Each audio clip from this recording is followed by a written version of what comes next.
tu dis Arsenal, ouais, c'est un beau football, ils ont des joueurs talentueux, c'est technique, ça va vite. À mon époque, c'était ça. Aujourd'hui, c'est redevenu la même chose. Ouais. Donc, quand tu parles de renaissance, oui, depuis 2-3 ans, c'est une vraie renaissance. 13 mai 2018, Emirates Stadium de Londres. Le monde du football s'apprête à vivre un moment spécial. Un de ces moments dont on se souvient pendant des années. À la fin du dernier match de championnat opposant Arsenal à Huddersfield, les joueurs et le stade tout entier s'apprêtent à rendre hommage à un homme. Un homme qui était un véritable inconnu à son arrivée et qui, 22 ans plus tard, s'apprête à dire au revoir à son club de cœur devant tout un stade ému aux larmes. Arsène Wenger apparaît sur la pelouse et les 66 000 spectateurs se lèvent pour l'applaudir. C'est la fin d'une ère à Arsenal. Et à ce moment-là, personne ne sait ce que le club va devenir. Faisons un bond 6 ans plus tard, 28 mai 2023, quasiment 6 ans jour pour jour après le départ d'Arsène Wenger. Et Arsenal, sous les ordres de Mikel Arteta, vient de terminer à la seconde place du championnat, juste derrière Manchester City. Pendant de longs mois, ils ont fait la course en tête. Et pour la première fois depuis quasiment 10 ans, ils retrouvent la Ligue des Champions. Mais qu'est-ce qui s'est passé pour en arriver là? Comment ce club mythique qui était tombé si bas est parvenu à remonter la pente et redevenir un des plus grands clubs du royaume? Je crois qu'il est temps de vous raconter l'incroyable renaissance d'Arsenal. Salut les amis et bienvenue dans cette nouvelle vidéo. Si vous me suivez depuis longtemps, vous savez qu'il y a un club qui compte plus que tout à mes yeux. Un club qui a bercé mon enfance et qui a fait de ma passion pour le football une véritable vocation. Ce club, c'est Arsenal. Et aujourd'hui, j'ai décidé de vous emmener dans un voyage à Londres. Mais avant de partir pour l'Angleterre, n'hésitez pas à vous abonner, à commenter et à partager si c'est pas déjà fait. Allez, on perd pas de temps, direction l'Angleterre pour vous raconter l'incroyable destinée de mon club préféré. Au début des années 2000, Arsenal a vécu un véritable âge d'or. Alors qu'il prend la tête de l'équipe première en 1996, un coach s'apprête à révolutionner le football anglais, Arsène Wenger. Quand il arrive à Arsenal à la fin des années 90, le club n'avait plus remporté le championnat depuis 5 longues années. Et Arsenal produisait à ce moment-là un football vieillissant, incapable de faire rêver à nouveau les nombreux supporters des Gunners. Mais l'arrivée du coach alsacien va tout changer. Lorsqu'il est annoncé sur le banc des Gunners, personne ne connaît cet entraîneur français passé par Nancy, Monaco et Nagoya au Japon. Et à l'époque, les journaux titrent Arsène Who. Il se demande comment cet illustre inconnu va pouvoir prendre la tête d'un club aussi historique qu'Arsenal. Mais il ne s'attendait pas du tout à ce qui allait se passer. Car dès son arrivée, Arsène Wenger décide de tout changer, à commencer par les joueurs. La plupart de l'effectif du club est composé de vieux briscards qui évoluaient déjà dans le club depuis des années. Parmi eux, Tony Adams, Steve Bould, Nigel Winterburn ou encore Lee Dixon et Martin Keown. Il se rend compte qu'ils mènent une hygiène de vie extrêmement douteuse. Ils boivent de l'alcool, ils fument, ils mangent n'importe quoi et cela influe énormément sur leur performance. Alors Arsène Wenger décide de mettre en place un élément fondamental dans l'entraînement et la préparation des joueurs, la nutrition. Il ramène dans le club une très grande rigueur et demande un professionnalisme exemplaire à tous ses joueurs. Sur ce qu'on m'a dit, c'est qu'au début ça a été compliqué avec les joueurs anglais. Le avant et le après Wenger, ils l'ont vu, ils l'ont constaté. À partir du moment où tu es libre dans ce que tu manges, dans ce que tu bois et qu'à un moment donné, tu as un entraîneur français qui arrive et qui te dit non, bon ça, on arrête. Et ils se sont dit, mais attends, mais lui il est fou. Et au final, ils se sont aussi adaptés un petit peu à cette culture à la japonaise, mais avec aussi cette rigueur à la française. Bon. Et cette transformation va porter ses fruits très rapidement. La défense qui faisait tant défaut à Arsenal devient l'élément fondamental de leur succès. Les joueurs sont plus entraînés et plus en forme et dès sa deuxième saison, Arsène Wenger est déjà sur le toit de l'Angleterre. Et il devient le premier coach non issu du royaume à remporter la Première Ligue. Alors à ce moment-là, le boss, c'était Sir Alex Ferguson. Et c'est vrai que quand Ferguson a vu arriver Arsène Wenger, il s'est dit, mais attends, mais lui c'est qui? Qu'est-ce qu'il veut? Mais c'est quoi son football? Nous on connaît pas ça. Et donc en fait ce qui est bien, c'est qu'il a révolutionné la Première Ligue. Et ce qui est marrant, c'est que Ferguson a dû s'adapter à ce que proposait Arsène Wenger. L'histoire est en marche. Et elle va mener vers la saison la plus historique de l'histoire du club, celle des Invincibles. En 2003-2004, Wenger monte sur pied une équipe tout simplement extraordinaire. Parmi eux, 7 joueurs français qui vont rentrer pour toujours dans l'histoire du club, dont Patrick Vieira, Sylvain Wiltord, Jérémy Aladière et bien sûr Thierry Henry et Robert Pires. Et cette équipe va réaliser un exploit tout simplement unique. Remporter le championnat sans perdre le moindre match. En fait, nous on n'y pensait pas. Le seul qui pensait, et encore une fois il est fou, c'est Arsène Wenger. Il l'avait dit avant. Il l'avait dit avant. Il a dit ouais, moi mon objectif c'est de gagner le championnat sans perdre. On est officiellement champion à Tottenham. On est champion, on fait la fête, retour au vestiaire le lundi. Et là dans le vestiaire il arrive, écoutez, ce que vous avez fait c'est beau, ce que vous avez fait c'est extraordinaire. Il me dit mais ce qui serait encore plus beau et encore plus extraordinaire, c'est de gagner le championnat sans perdre. Il est dur, mais le truc, c'est qu'il est tombé sur des compétiteurs. Donc à partir du moment où Arsène dit ça, Thierry Henry, bam, il a switché, il a dit, il a raison, on va marquer l'histoire. Une performance incroyable qui les fera entrer pour toujours dans l'histoire du football. Mais cet âge d'or extraordinaire va malheureusement avoir une fin. Au milieu des années 2000, le club se sent un peu à l'étroit dans son stade d'Highbury. La ville de Londres et l'Angleterre tout entière s'est passionnée pour cette équipe et rêve de les voir évoluer sous ses yeux. Alors le club va prendre une grande décision. Quitter son stade historique et déménager dans un stade plus grand. Un stade qu'ils vont construire avec les finances du club et qui deviendra l'Emirates Stadium. Un stade 2 fois plus grand, mais qui perdra pendant quelques années la magie et la spontanéité d'Highbury. C'est ainsi que le 7 mai 2006, les Gunners disputent contre Wigan leur dernier match officiel à Highbury. Et comme un symbole, Thierry Henry marque un triplé pour permettre au club de remporter 4-2 cette rencontre historique. Le club ne le sait pas encore, mais son histoire vient de basculer.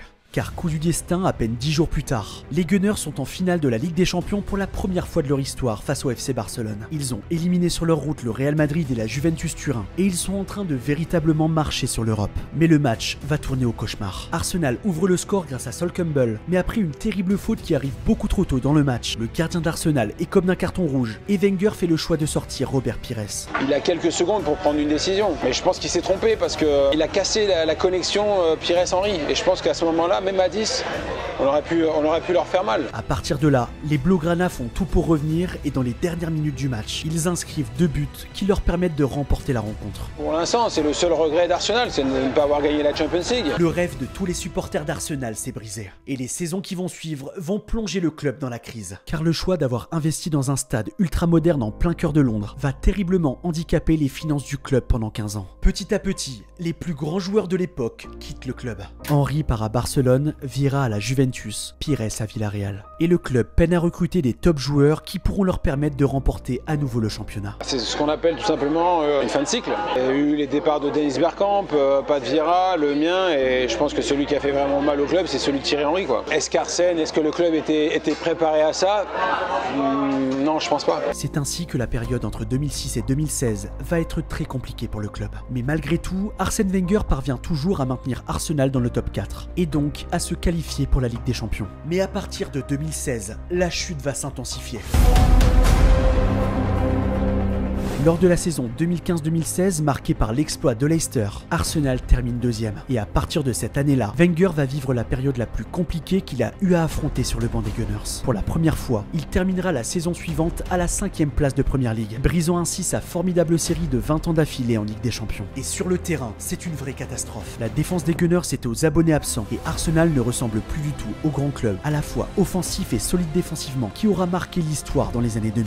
Il n'y avait plus d'anglais derrière. Quand il est arrivé, sa base, c'était que des Anglais, même s'il était allé chercher Sol Campbell. Et après, dans les 2007, 8, 9, 10, il n'y avait plus grand monde. Peut-être qu'il n'a pas su se renouveler par rapport à ce que la Première Ligue était en train de faire. Après, des nouveaux entraîneurs, à l'image de José Mourinho, tu vois. En plus, l'objectif de tous ces clubs-là, c'était de faire mal à Arsenal, tu vois, de les enterrer vraiment. Et ils ont pratiquement réussi, quoi. Les supporters le savent, il est peut-être temps de dire adieu à Arsène Wenger. Et lors de la saison 2017-2018, l'Emirates Stadium est souvent le témoin de pancartes qui commencent à demander le départ du coach alsacien, ce qui sera chose faite à la fin de la saison. C'est triste parce qu'on ne lui a pas fait de cadeau, parce qu'il y a une partie du public qui s'est retournée contre lui. Les gens passent vite à autre chose et les gens disaient non, bon, il a passé son temps, il faut qu'il parte, il faut qu'on donne la chance à quelqu'un d'autre, à un jeune. C'est pas s'il le dira un jour, mais il a pris un coup au moral.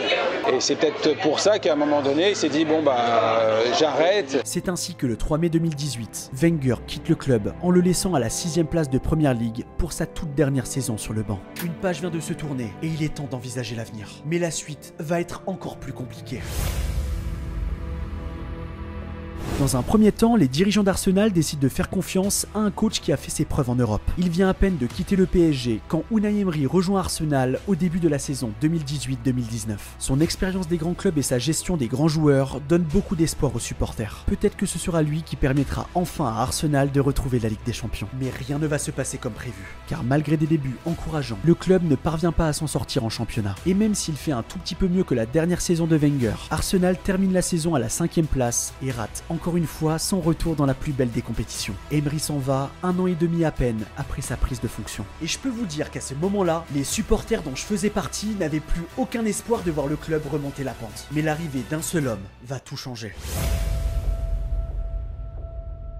Un ancien joueur du club, capitaine sous l'ère Wenger, accepte de prendre les rênes de l'équipe première, Mikel Arteta. Le 20 décembre 2019, il devient officiellement l'entraîneur du club dont il a porté le maillot. Les espoirs des supporters renaissent, mais les débuts vont être très compliqués. La première moitié de saison d'Arteta est marquée par quelques succès, mais la défense est encore bien trop faible. Les Gunners enchaînent les prestations décevantes. Et à la fin de la saison, la descente aux enfers n'est toujours pas terminée. Une 8e place historique en championnat qui les prive de toute compétition européenne. C'est la douche froide. Mais Mikel Arteta tient bon. Lui qui avait été le disciple de Pep Guardiola à Manchester City, sait pertinemment que la révolution du club va prendre du temps. Les fans sont très déçus, mais Arteta sait ce qu'il fait. Et il ne se laisse pas impressionner par les mauvais résultats, car la saison suivante c'est encore une fois un échec. Et Arsenal termine encore 8e du championnat. Il leur faut un déclic. Et un événement va finir par tout changer. Car le premier succès d'Arteta avec Arsenal va pleinement lancer son histoire sur le banc des Gunners. Le Covid oblige la finale de la Coupe d'Angleterre à avoir lieu juste avant le début de la saison suivante, le 1er août 2020, et miracle. Dans une finale face à Chelsea, un doublé d'Aubameyang permet aux Gunners de remporter leur 14e FA Cup. C'est le premier trophée d'Arteta avec Arsenal, et la saison suivante va marquer un vrai tournant. Arteta sait qu'il n'a pas le droit à l'erreur. Il est conscient d'être assis sur un siège éjectable qui pourrait le faire sauter à la moindre occasion. Ce qu'il faut savoir, ce qu'il faut dire, c'est qu'il a eu chaud aux fesses, Mikel Arteta. Et ce que j'ai aimé dans cette histoire-là, c'est que le club, c'est qu'ils lui ont fait confiance et surtout, ils lui ont laissé le temps.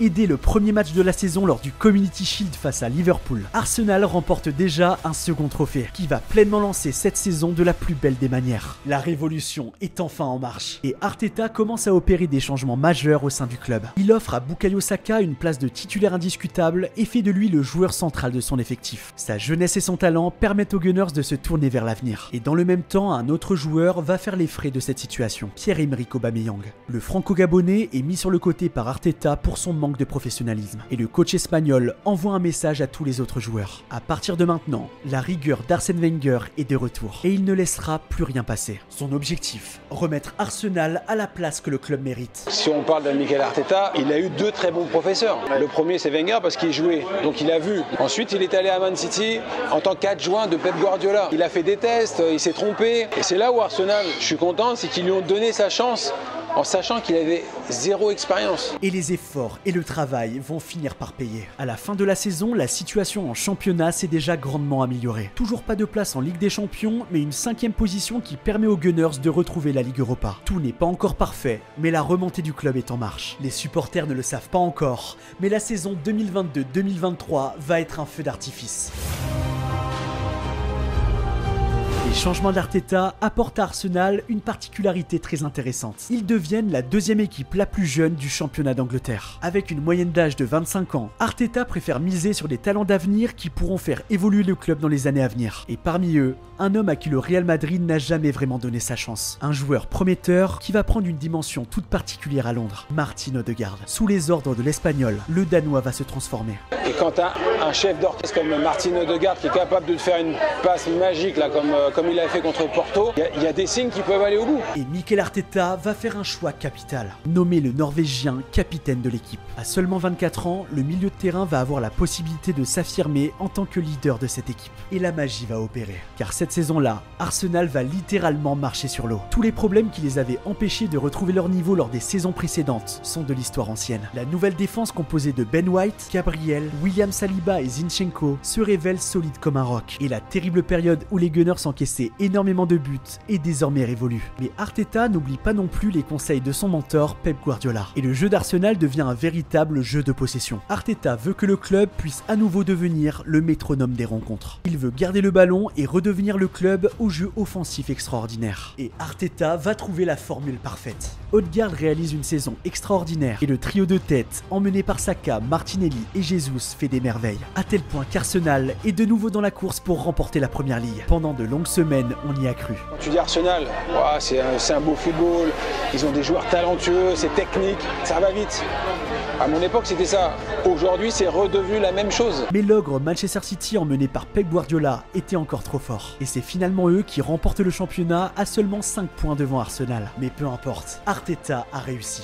Il est parvenu à hisser le club londonien à la place qu'il avait perdue depuis des années. Et le club retrouve la Ligue des Champions pour la première fois depuis 2016. Mais c'est pas ça que les supporters vont retenir. Car cette saison, ils ont enfin retrouvé ce qu'ils avaient perdu depuis bien longtemps. La passion, la joie de voir une équipe s'amuser et produire du jeu sur le terrain. Les frissons des matchs spectaculaires où les Gunners, dans une valse offensive à la symbiose parfaite, inscrivent des buts magnifiques. Car au-delà des résultats, Arteta a permis à Arsenal de retrouver son identité. La fameuse maxime inscrite sur le logo du club, Victoria Concordia Crescit. La victoire passe par l'harmonie. Et cette saison, alors que le club retrouve enfin les pelouses de la Ligue des Champions, on sent vraiment qu'Arsenal a passé un cap. Une défense de fer, un jeu offensif parfaitement rodé, mais aussi et surtout le plaisir de jouer. Et si Arsenal réussissait à conclure cette révolution par un nouveau titre? Cette saison, la course au titre va être difficile jusqu'au bout. Et 3 clubs sont au coude à coude pour remporter le championnat. Liverpool, mené par Klopp pour sa dernière saison sur le banc des Reds, Pep Guardiola et son Manchester City qui n'a rien perdu de sa force et de son talent, et bien sûr, les Gunners de Mikel Arteta. Personnellement, je sais absolument pas comment ça va finir. Mais ce que je sais, c'est que l'histoire d'Arteta avec Arsenal ne fait que commencer. Lui, ce coach si spécial, est devenu l'homme providentiel d'Arsenal. Il a compris que pour faire retrouver sa superbe à ce club historique, il devait prendre le meilleur du passé, le professionnalisme et la rigueur de Wenger, tout en s'inspirant de son mentor Pep Guardiola, pour pleinement tourner le football des Gunners vers la modernité. Alors, est-ce que l'élève dépassera un jour le maître? Est-ce que j'aurai un jour l'immense bonheur de voir mon club préféré retrouver les sommets du football anglais? Ça, j'en sais rien. Mais tout ce que je sais, c'est que c'est à nouveau un bonheur immense de retrouver Arsenal tous les week-ends. Les voir s'épanouir sur le terrain, les voir jouer ensemble pour produire un jeu attractif et spectaculaire, les voir créer du jeu pour marquer les buts les plus extraordinaires. Ça, c'est le plus beau des cadeaux. Alors laissez-moi rêver. Peut-être qu'un jour, dans un futur pas si lointain, Arsenal sera de nouveau champion d'Angleterre. Et ça, les amis, je serai là pour le voir. Je suis persuadé que le titre il est très proche.